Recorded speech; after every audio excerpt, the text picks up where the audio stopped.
నమస్కారం. ఈ విశ్లేషణలో ఒక ఆసక్తికరమైన అంశాన్ని చూద్దాం.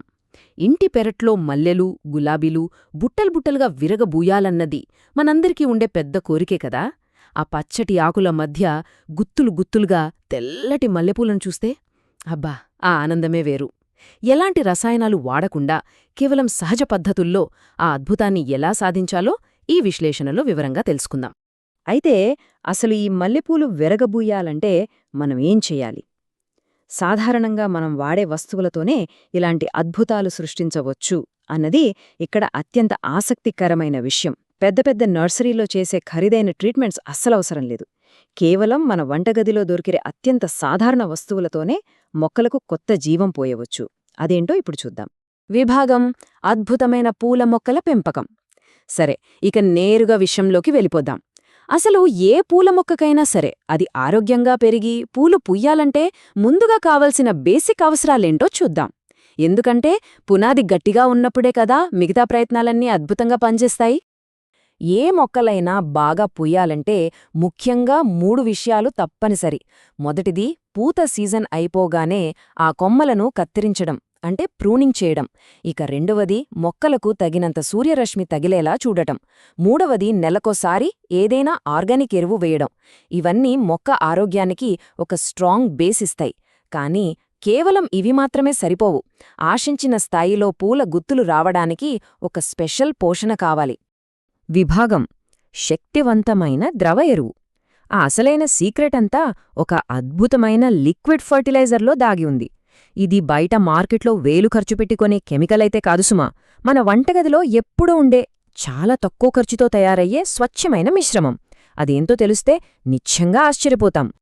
ఆ సీక్రెట్ ద్రవ ఎరువు మరేదో కాదండి, పల్చిటి మజ్జిగ, అలాగే ఆవాల పొడి. అవును, మీరు విన్నది నిజమే. వినడానికి కాస్త ఆశ్చర్యంగా అనిపించినా దాదాపు ప్రతి ఇంట్లో ఉండే ఈ 2 సింపుల్ వస్తువులే మొక్కల్లో విపరీతమైన పుష్పించే శక్తిని రగిలిస్తాయి. ఈ రెండింటి కాంబినేషన్ ఒక అద్భుతమైన న్యాచురల్ బూస్టర్లా పనిచేస్తుందన్నమాట. విభాగం: ద్రావణాన్ని ఎలా ఉపయోగించాలి? మరి ఇంత అద్భుతమైన ద్రావణాన్ని మనం ఎలా తయారు చేసుకోవాలి? ఈ ప్రాసెస్ చాలా అంటే చాలా సులభం. ఏమాత్రం కష్టం లేకుండా జస్ట్ నిమిషాల్లో దీన్ని రెడీ చేసుకోవచ్చు. దీన్ని కరెక్ట్ పద్ధతిలో కలుపుకుంటేనే మనకు 100% రిజల్ట్ వస్తుంది. ఇప్పుడు మనం గమనించాల్సిన ఒక నిజంగా ఆసక్తికరమైన విషయం ఏమిటంటే, కేవలం ఆ 2 పదార్థాలను కలపడమే కాదు, దానికి మనం ఇచ్చే టైం ఇక్కడ చాలా ముఖ్యం. ముందుగా 1 లీటరు పల్చటి మజ్జిగ తీసుకుని అందులో 2 టీ స్పూన్ల ఆవాల పొడిని వేసి బాగా కలపాలి. ఆ తర్వాత ఆ మిశ్రమాన్ని కనీసం 2 గంటల పాటు అస్సలు కదపకుండా అలా వదిలేయాలి. ఎందుకంటే ఈ 2 గంటల గ్యాపులో ఆవాలలో ఉండే పవర్ఫుల్ పోషకాలన్నీ పూర్తిగా మజ్జిగలోకి దిగుతాయి. అప్పుడే అది మొక్కల వేర్లకు ఈజీగా అందేలా తయారవుతుంది. అయితే తయారైన ఈ ద్రావణాన్ని ఎప్పుడు ఎంత ఇవ్వాలి? మల్లెలు, గులాబీలు లాంటి పూల మొక్కలకైతే వారానికి ఒక్కసారి ఒక చిన్న గ్లాసిస్తే సరిపోతుంది. ఇది మొక్కల గ్రోత్ని పెంచి పూలు విరగబూసేలా చేస్తుంది. అదే పండ్ల మొక్కలకనుకోండి, కొంచెం లెక్క మారుతుంది. పండ్ల మొక్కలకు 4-5 రోజులకొకసారి ఒక మగ్గు చొప్పున ఇవ్వాలి. ఇలా ఏ మొక్కకు ఎంత అవసరమో అంతే కరెక్టుగా ఇవ్వడం వల్ల మంచి దిగుబడి వస్తుంది. విభాగం: మట్టిని వదులుగా ఉంచడం. సో ఇక్కడ అత్యంత కీలకమైన పాయింట్ ఏమిటంటే, మనం ఎంత బెస్ట్ ఎరువులిచ్చినా సరే మొక్క మొదట్లో మట్టి పరిస్థితి బాగోలేకపోతే ఆ శ్రమ అంతా వేస్ట్ అవుతుంది. ఆ పోషకాలు వేర్లదాకా వెళ్లాలంటే మట్టిని ఎప్పుడూ వదులుగా ఉంచడమనేది గార్డెనింగ్లో చాలా బేసిక్ రూల్. అసలు మట్టి వదులుగా ఉండటానికి, గట్టిగా ఉండటానికి తేడా ఏంటి? దాని వెనుక ఉన్న లాజికేంటో చూద్దాం. మట్టి వదులుగా ఉన్నప్పుడు మనమిచ్చే ద్రవ పోషకాలు, అలాగే గాలి చాలా సులభంగా లోపలికి వెళ్లి వేర్లకు అందుతాయి. వేర్లు హెల్దీగా ఉంటేనే కదా మొక్క పెరిగేది. అదే మట్టి గట్టిగా ఉంటే ఏమవుతుంది? పోషకాలు లోపలికి వెళ్లలేవు, గాలి ఆడదు. దాంతో వేర్లు ఊపిరి పీల్చుకోలేక మొక్కలెదుగుదల అక్కడే పూర్తిగా ఆగిపోతుంది.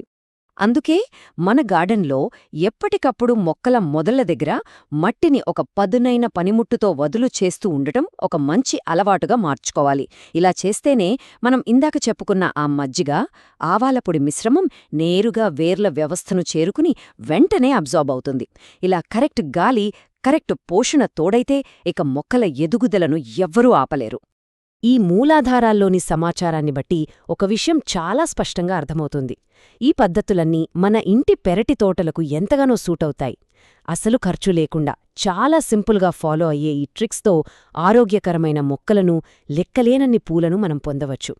పెద్ద పెద్ద కెమికల్స్ జోలికి వెళ్లకుండానే మొక్కలకు న్యాచురల్గా బలాన్నివ్వచ్చు.